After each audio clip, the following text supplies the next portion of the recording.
make you live in a money pit. Money pit. If your basement needs a pump or your place looks like a dump, you live in a money pit. Money pit. Pick up the telephone, fix up your home sweet home by calling 888 Money Pit. The Money Pit is presented by HART Tools, available at Walmart. Now, here are Tom and Leslie. Coast to coast and floorboards to shingles, this is the Money Pit Home Improvement Show. I'm Tom Kreitler. And I'm Leslie Segretti. Here to help you take on the projects you'd like to get done to create your best home ever. How can we help? What do you need? Where are you stuck? Give us a call. We'd love to chat. The number is 1-888-MONEYPIT. You can also post your questions at moneypit.com. Coming up on today's episode, are you ready for a new washing machine? Well, if you are, you're going to find out very quickly that there are dozens of features now that are available. And it becomes a really confusing process to know what is the best feature set for you, because the more features, the more money you're going to pay. We're going to get into that and give you some really clear advice on what you should be looking for and what you might just want to skip. And for 55 years, ShopVac has been helping Americans with cleanups that household vacs could never hope to handle. Now this iconic brand has a new owner and some very exciting plans for the future. We're going to hear from the new CEO. And hey guys, did you know that the average American receives a tax refund of about $2,800? We figured there's a lot of projects that you can get done with that kind of money. So what do? We're going to start a new series called the Tax Refund Project. I love it. Now, this series is presented by HART Tools, which you'll find exclusively at Walmart. And our first topic is kitchen renos. We're going to share 5 simple updates that can make a big impact and get done for less than the average tax refund. But most importantly, we are here for you. We know that taking care of a home can be a combination of love, pride, and some heart-stopping fear. But we promise to help you plan, help you save some money, and spare you from snafus. So if you'd like to participate, you can do that by calling us with those questions at 1-888-MONEYPIT or posting them on moneypit.com, because that's kind of where we're different. We really are experts in this space. We've been doing this a long time, and way before we decided to talk about it on the radio, and we love helping you. The number again is 1-888-MONEYPIT. We've got Cindy in Michigan on the line who wants to talk about reducing energy costs. How can we help you? Is there a way to lower your electric bills by generating your own electricity? I've heard of solar panels and windmills, and it seems like they cost a lot of money to get them going, and I'm wondering, is it actually feasible financially to do something like that? Yeah, well, first of all, the most effective way to cut those energy costs, and especially if we're talking about heating and cooling energy, is to improve the energy efficiency of your home. And the single most important way or easiest way to do that is by improving insulation. It's amazing how many people simply don't have enough insulation. In a state like Michigan, you're certainly going to want to have 15 to 20 inches of insulation in your attic. Now, as to your question about generating your own power, there are some programs that are run by state governments and by utility suppliers that include different sorts of rebates and different sorts of purchase, I don't want to say schemes, but sort of plans for getting that equipment to your house. So, for example, in my part of the country, they have offers where you don't actually pay for the initial installation. There, you partner with an energy company that does the installation of solar panels, and then as it generates energy, you get to keep some of that, and some of that goes back to the utility company, and eventually it pays off the cost of that installation. So I would investigate solar programs in your area and rebates that might be available. Start with the utility companies and go from there, because if there's a favorable program, that's the only way it makes them cost effective. You are correct in that a lot of these things are very expensive and don't make a lot of economic sense. But if there's rebate money available either locally at the state level or federally, it does make sense. Okay, so you would just call your energy company then? I would start there with your utility company, or simply do some research online for rebates that are available in your area. Okay, Cindy? All right, thank you. You're very welcome. Good luck with that project. Robert in North Carolina is on the line and is dealing with a dryer that, guess what, just is not drying. That's the worst. Tell us what's going on. Well, I've got a dryer. It's about 5 or 6 years old. And here lately, for about the past 6 or 8 months, it's taken sometimes 3 cycles to dry like a medium to large size load of clothes. Oh, that makes no sense. Yeah, and the heating element was replaced maybe a year and a half, 2 years ago. We just don't know what's going on with it. Do you get good airflow when the dryer runs where it's pushing warm air out the exhaust duct? Yeah, I went up to the roof one time when it was running, and it was coming out of there fairly decent, and the air was warm. You know, you just may have uncovered one problem. When you take a dryer vent and you push it up against gravity, and so it's driving all the way up to the roof from, I presume, the second floor, you know, dryer's not really designed to do that. And I know that a lot of times folks install them that way, but trying to force that hot air to go up all of that distance to the roof can sometimes be problematic. Look, if your dryer's not heating properly, there's only a few things that could be causing that. One is the heating element. So let's presume that this is working correctly, although it certainly sounds like it's not. There could be multiple heating elements, and one could be burned out. This is the reason you feel some warm air. The next thing is the duct work, and you want to make sure that that's clean. Not only the external duct work, but even internally. Sometimes if you get something stuck in the internal duct work in the dryer, that can block some of the airflow itself. Okay. And the other thing that can happen is sometimes it can overheat and then cycle. So if it's overheating, what will happen is it'll get really hot, and then it'll overheat, and the heating element will go off. And then it'll cool down, and then it'll come on again. It'll get really hot, and it'll go off. And that kind of cycling of a thermostat can be a problem as well. I mean, at this point, it sounds to me like you've done almost everything that you can do on your own. You might want to either replace it or get it serviced. How old is the dryer? Probably no more than 6 years.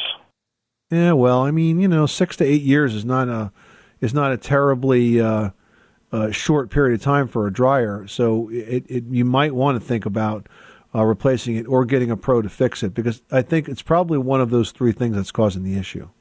Yeah. And another thing, it's got about between 20 and 25 feet of, it has the corrugated duct. And we were thinking about changing that to the smooth stovepipe kind of duct. Would that help also? Where's this 20, 25 feet? You mean from the discharge port all the way up to the attic where it discharges? Yes. Yeah, it's a long way, and certainly a solid metal duct is going to be better. Can you go up into the attic and then go sort of across the attic floor and down towards a soffit and install a vent right there? It's possible. It's just a single-story house, so I'm sure I could do that. But the laundry room is in the middle of the house. I got to tell you, even if you had that venting perfectly, running this thing for 3 loads to dry 1 load of clothes sounds like it's something else and not necessarily totally venting. Okay, yeah, we were thinking about just don't think it's worth it to call somebody out there to fix it. We found a fairly decent dryer. Yep. We know somebody that runs a child care center and uses the one we're thinking about getting, and they run it 5-6 times a day, and they've had theirs for 3 years. I think that makes sense. I mean, unfortunately, these products today are almost disposable because the cost of repair is so high. I will give you one other suggestion. There's a website called repairclinic.com that's pretty good at helping you identify problems with appliances and then selling you the parts you need to fix it. So you may want to take a look at that. They have a little tool there where you can put in your model number and it'll walk you through the scenarios. And who knows, it might be a common problem with that particular model. Good luck with that project. Thanks so much for calling us at 888-MONEY-PIT. Joyce in Massachusetts, you've got the Money Pit. What can we do for you today? I have 9 windows, and we had someone caulk the windows where the window sills, because we live in Boston, and the cold air has been blowing in. I want to know how I can seal them up, because it didn't do one iota thing for the gentleman caulking the 9 windows. Didn't do any good, huh? And he caulked them from the outside or from the inside? From the inside, because this is an apartment building. We're on the 7th floor, and we have windows going on different angles.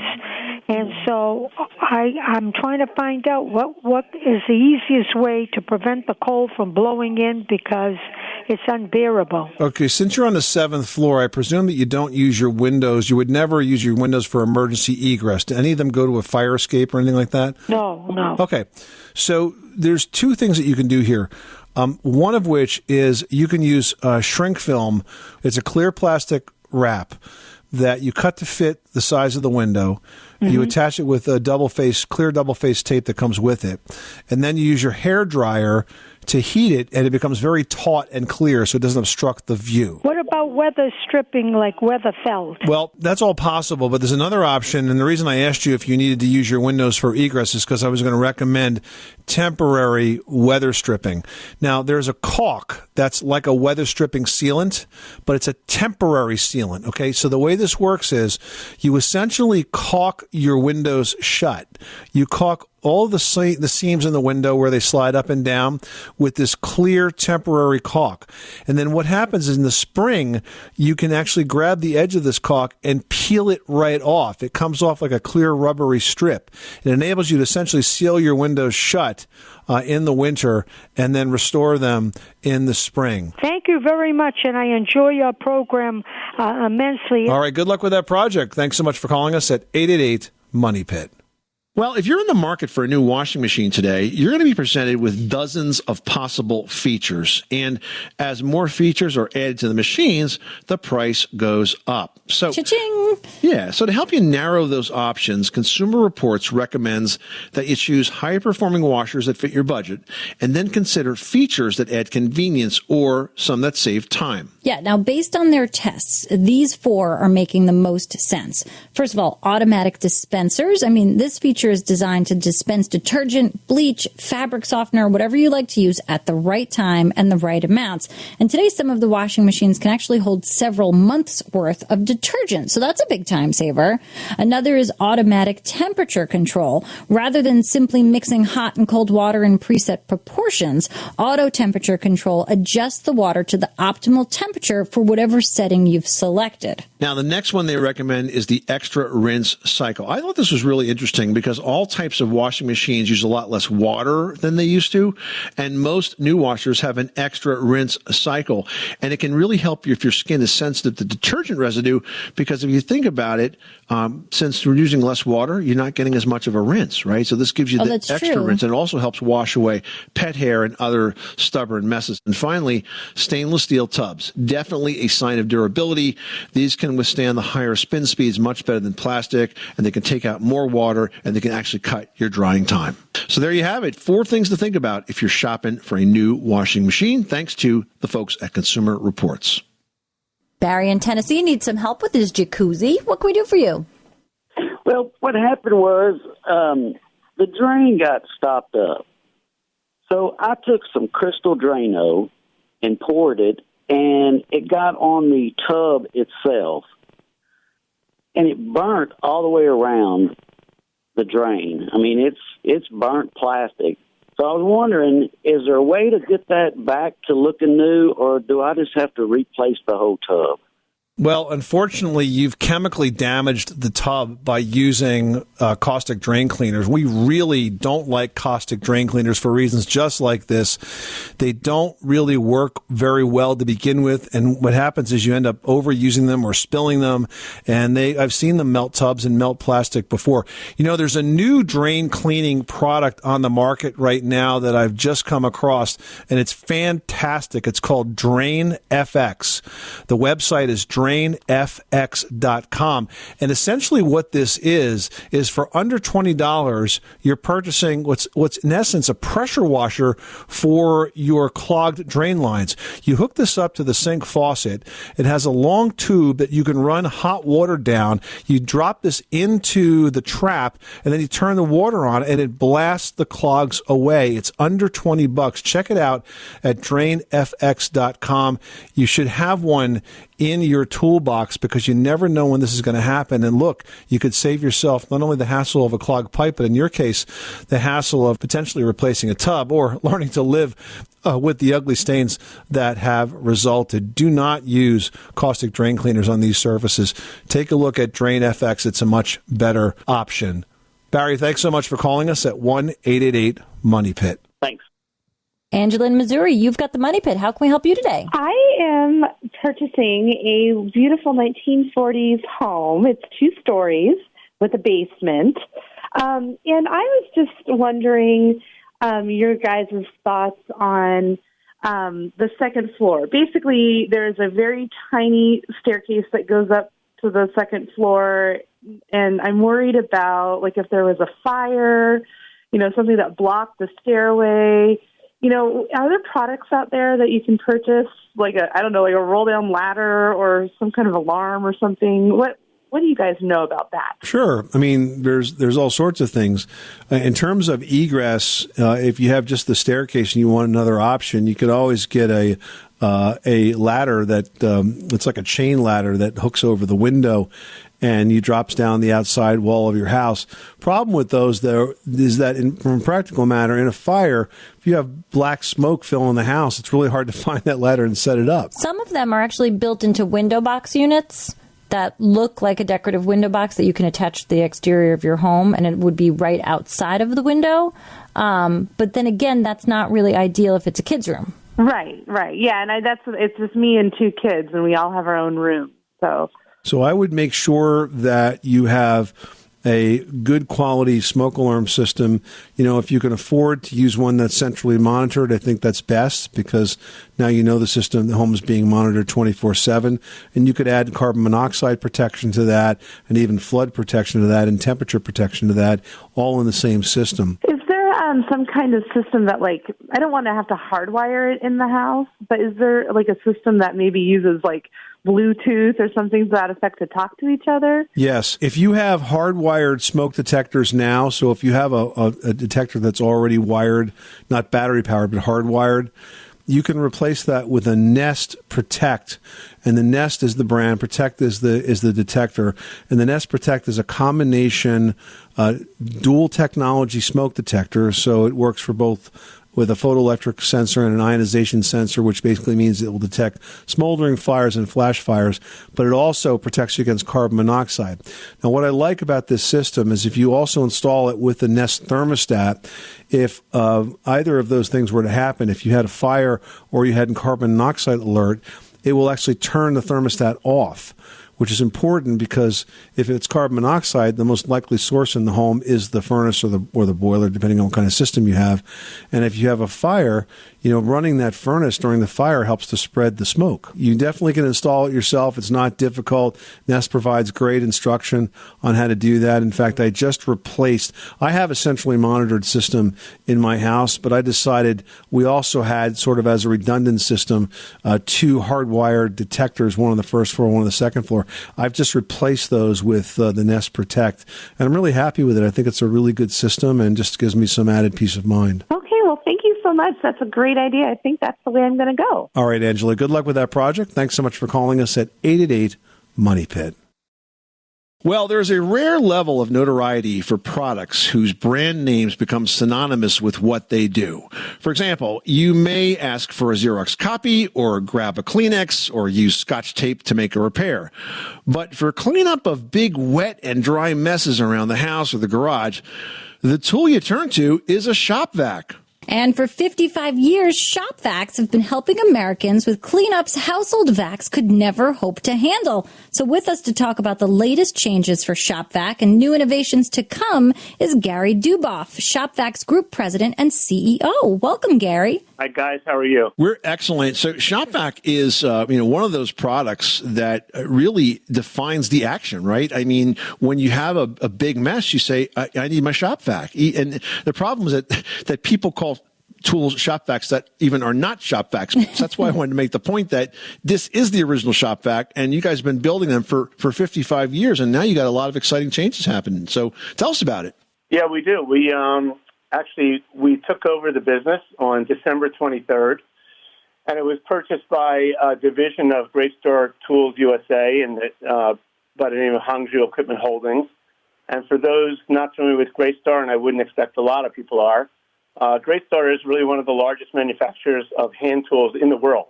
They are the largest manufacturer in all of Asia, and they've invested quite heavily in the United States and with quite a few brands. But as of December 23rd, we purchased the assets of the former ShopVac Corporation, and we're reopening and hopefully we'll be bigger and better than ever. So talk to us about some of the products that ShopVac is known for. I mean, obviously it's the vacuum, but what is the particular type of vacuum or size of vacuum or variety of vacuums that make that brand so popular? Yeah, there are a number of different SKUs, and a number of different models, but they vary anywhere from, a small one that you can just keep in your car if you'd like to, that's, a couple gallons, all the way up to really large vacuums that handle, a lot of water and 16-gallon cans. And again, there's everything in between. But ShopVac, to your point, is really, they were the pioneers in the heavy-duty vacuum system category. And it's people that work in workshops and garages and factories, anywhere that you really had demanding applications. And unfortunately, in September of 2020, they closed their doors.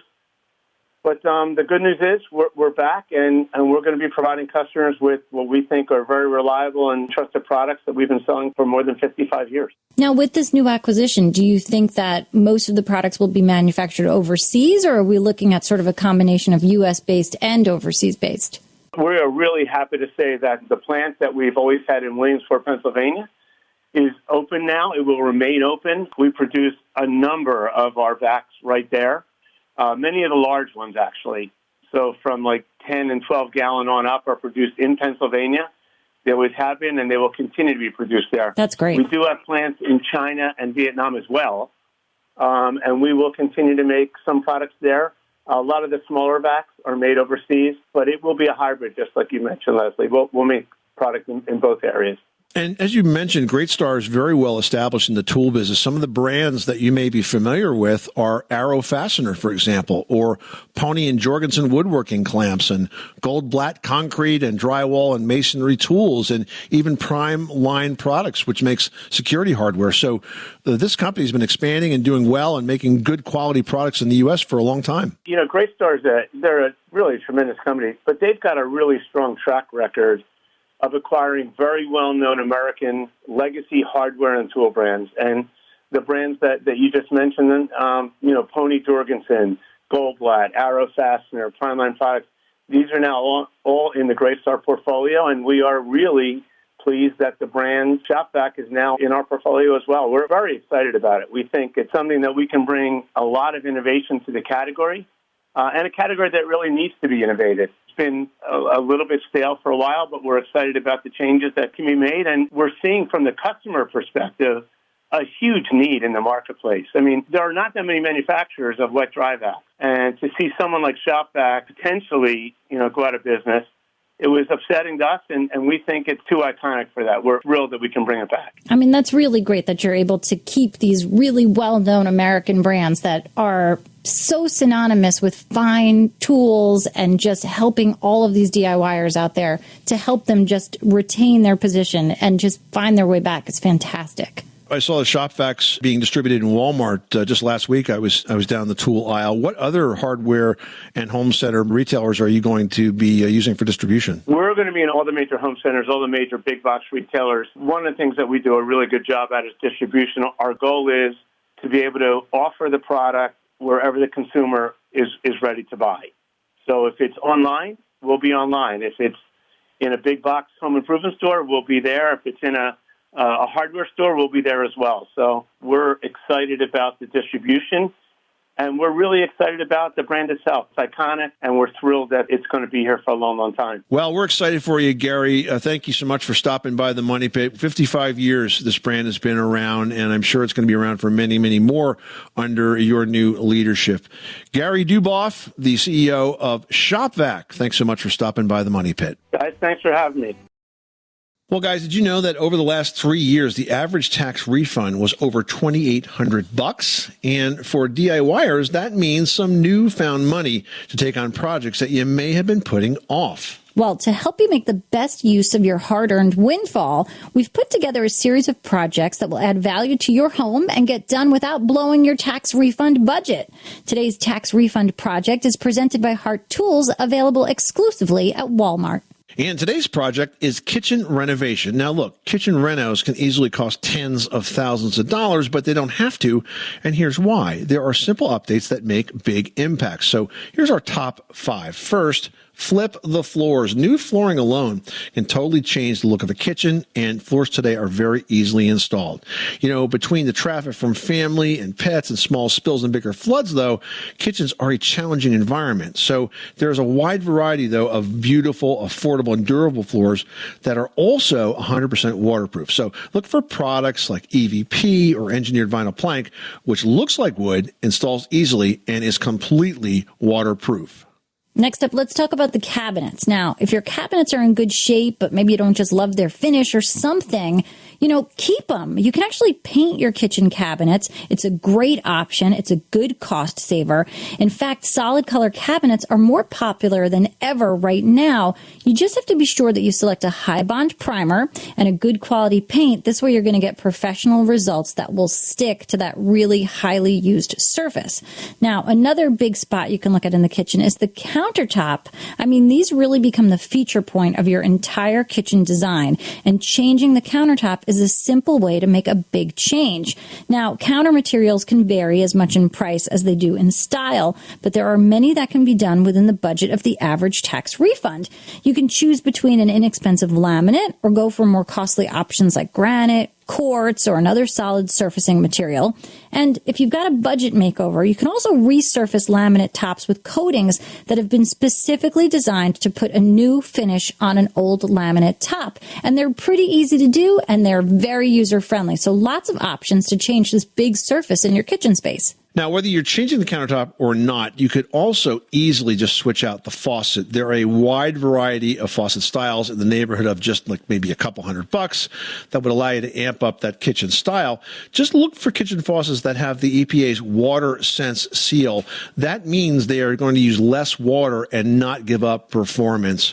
And lastly, add some bling. Bling always makes everything look better. And when we're talking about bling in the kitchen, we're talking about the kitchen cabinet hardware. It's the simplest of kitchen reno projects, but the small changes like new door handles, new drawer pulls, these can make a big impact in the overall look of the kitchen. And that's today's tax refund tip presented by HART Tools, available exclusively at Walmart. Do it with HART. Learn more at HARTTools.com, where you'll also find step-by-step plans for dozens of fun projects. Hey, including one that'll look great in your newly renovated kitchen, the bulletin board organizer, a beautiful way to help manage the mayhem of family life. Check it out at HARTTools.com. Getty, you've got the money pit. What can we do for you today? Oh, hi. My uncle is struggling with a mouse problem. Okay. And he wants to get rid of them the old-fashioned way, but his wife doesn't want them to be harmed or killed or anything. That's a tough one. Yeah, so they're trying to figure out a way of, catching them or, keeping them out of the house, stuff like that. So what I would suggest is that, first of all, you try to mouse-proof your house as much as possible. So by doing that, you need to seal all the gaps that may surround the exterior, most commonly like around where pipes and things come through the walls.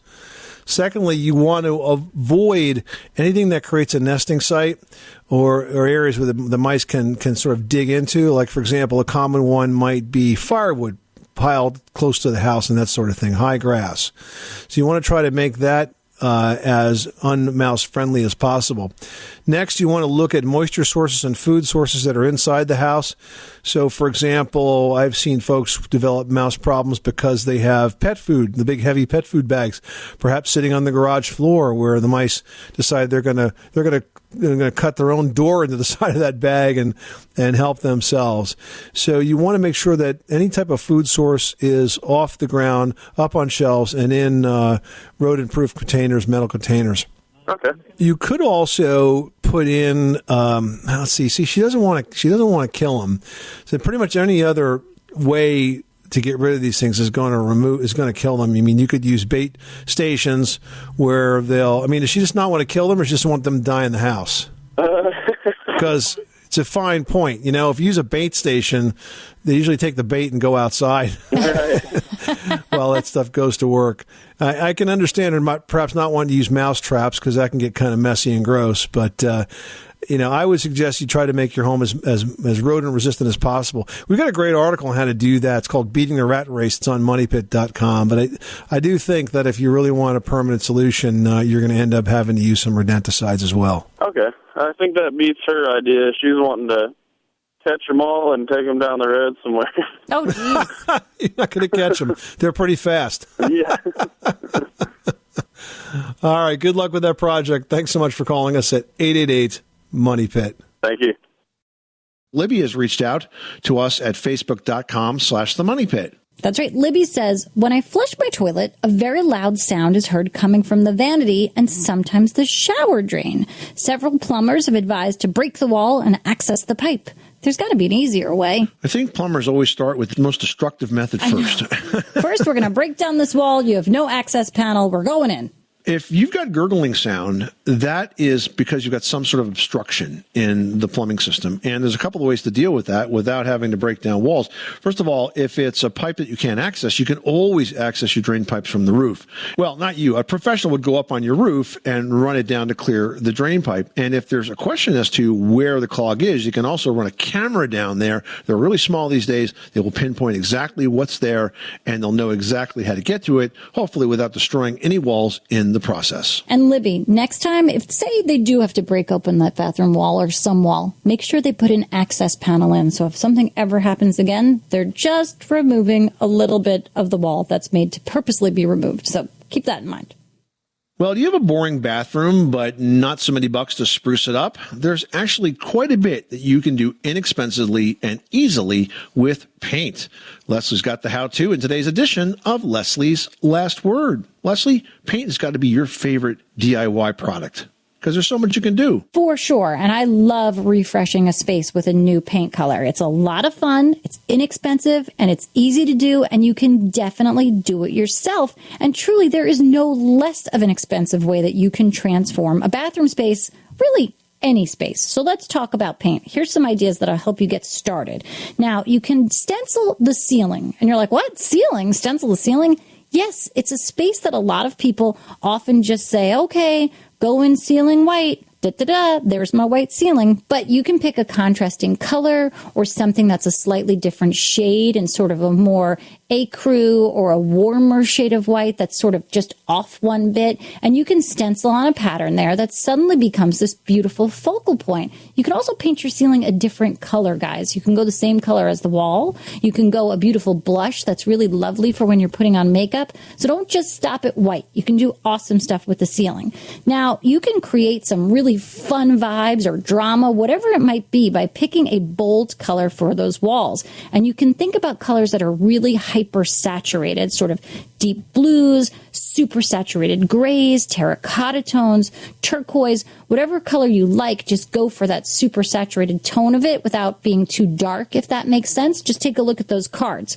Now, if you've got a little imagination and a paintbrush, you could paint a mural. I mean, it could be simple, it could be ornate, it could be whatever you want it to be and whatever your skill set will allow. It could even just be a taped out pattern. Whatever it is, whatever your comfort level is, you can create a great focal wall in your bath space with your own creative talents. And when it comes to a vanity, you can replace it, you can do different things, but keep what you've got and maybe give it a makeover, paint it, new hardware, all kinds of things that you can do to make your vanity that you've got become a whole different character in the space. Just make sure you use super durable paint. Oil-based, if you can get it, really works best in those moist bathroom environments, high humidity. It's easier to clean. You know, you've got to have a lot of good ventilation in the space if you're working with an oil-based paint. They're not available everywhere, but they're definitely the right tool for the job. So grab some paint, take some time, put on your paint clothes, and have a great time changing that bathroom.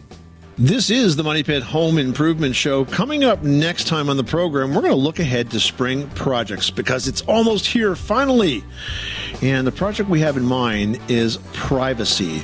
We're talking about your backyard. If you enjoy hanging out there, but you'd like a little more of that privacy, we're going to share some landscaping tips to create a private backyard hideaway on the very next edition of The Money Pit. I'm Tom Kreitler. And I'm Leslie Segretti. Remember, you can do it yourself, but you don't have to do it alone.